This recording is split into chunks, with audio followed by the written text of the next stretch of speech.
2003 साली झालेल्या सिंहस्थ कुंभमेळ्यासाठी नाशिकमध्ये 135 एकर जमीन संपादित करण्यात आली होती. आता पुन्हा 2015 साली कुंभमेळा भरणार आहे. त्यासाठी तयारी करताना एक धक्कादायक गोष्ट पुढे आली आहे. 10 वर्षांपूर्वी संपादित केलेल्या 135 एकरपैकी 48 एकर जमीन महापालिकेनं कायमस्वरूपी संपादित केली. मग उरलेली 87 एकर जमीन गेली कुठे? ती आरक्षणं काही संबंधित माजी महापौरांनीच उठवली आणि त्या पद्धती त्या माध्यमातनं या मंडळींनी सर्वच त्यामध्ये समाविष्ट होते आणि यांनी प्रचंड भ्रष्टाचार त्या जमिनीच्या माध्यमातनं केला. यातल्या काही जमिनी शेतकऱ्यांच्या होत्या तर काही आखाड्यांच्या. लक्ष्मीनारायण मंदिर ट्रस्ट त्यापैकीच एक. ट्रस्टची 45 एकर जमीन गेल्या सिंहस्थात संपादित करण्यात आली होती. साधुग्रामसाठीची ही राखीव जमीन. आज त्यावर महापालिकेनं रामसृष्टी उभारली आहे.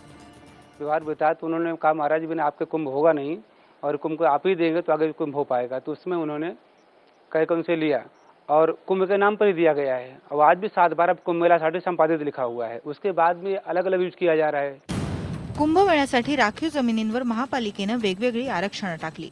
कुठे प्लेग्राऊंड तर कुठे रिक्रिएशन सेंटर. पण उद्देश होता तो पुढच्या सिंहस्थासाठी हे भूखंड मोकळे राहावेत. पण प्रत्यक्षात आज काय दिसतंय? सर्वे नंबर 326, 327 वर रामसृष्टी. सर्वे नंबर 288, 290 वर खासगी इमारती. सर्वे नंबर 320, 325 वर निवासी कॉलनीज. तपोवनातला हा सर्वे नंबर 288 2003च्या सिंहस्थामध्ये खास सिंहस्थ कुंभमेळ्यासाठी इथली सर्व जमीन संपादित करण्यात आली होती. मात्र आता आपण बघू शकतो फक्त थोडासा छोटासा तुकडाच इथे हिरवा झालेला आहे आणि बाकी पूर्ण 18 एकरच्या ह्या पट्ट्यामध्ये मोठ्या प्रमाणावर ते बांधकामं झालेली आहेत. लोकांचे बंगले आहेत, इमारती झालेल्या आहेत. पूर्ण हा पट्टा एने झालेला आहे आणि इतकंच नाही तर त्याचा आता कमर्शियल वापर सुद्धा झालेला आहे. 288 नंबरच्या ह्या सर्वे प्लॉटवरती बघू शकतो आपण या ठिकाणी लग्नासाठीचा लॉन सुद्धा उभा आहे.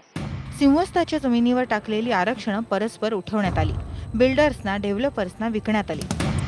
हे नेमकं कसं झालं याचं गूढ या जमिनींच्या खरेदी विक्रीत मध्यस्थी करणारे नाशिकमधले राजकीय नेते, जमिनी खरेदी करणारे बिल्डर्स आणि आरक्षण उठवणारे अधिकारी यांनाच माहीत. व्हिडिओ जर्नलिस्ट हेमंत बागुलसह दीप्ती राऊत, IBN लोकमत, नाशिक.